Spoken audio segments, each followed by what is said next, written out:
বারাকাতু। Hello audience. আজকে যে ক্লাসটা নিব সেই ক্লাস নাম্বার হচ্ছে 10। তো আমি একের পর এক ক্লাস আপলোড করতেছি।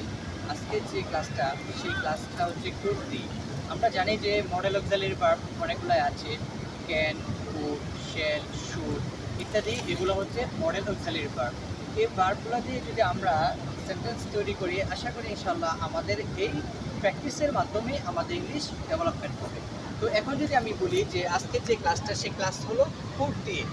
আমি আমরা আসেন এখন প্র্যাকটিসে চলে যাই। প্র্যাকটিস করবেন। আমার ক্লাসগুলো হচ্ছে মূলত প্র্যাকটিসের মাধ্যমে ক্লাস, এবং এই প্র্যাকটিসগুলো যদি আপনি ধারাবাহিকভাবে বজায় রাখেন, আমি আশা করি ইনশাল্লাহ আপনার ইংলিশ অনেক ডেভেলপমেন্ট হবে।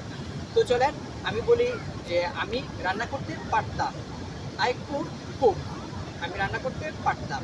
এখন যদি আমি বলি যে সে ফুটবল খেলতে পারতো, he could play football. Say football খেলতে পারতো। এখন যদি বলি আমি স্টেশনে যেতে পারতাম, হ্যাঁ, আমি সাঁতার কাটতে পারতাম। এভাবে যদি আপনি সেন্টেন্স তৈরি করেন, এবং তুমি ফুটবল খেলতে পারতে, তুমি ক্রিকেট খেলতে পারতে, এইভাবে যদি সেন্টেন্স তৈরি করেন, আমি আশা করি ইনশাল্লাহ আপনার ইংলিশ ইনশাল্লাহ ইমপ্রুভমেন্ট হবে। আসসালামু আলাইকুম ওয়া রাহমাতুল্লাহি ওয়া বারাকাতুহু।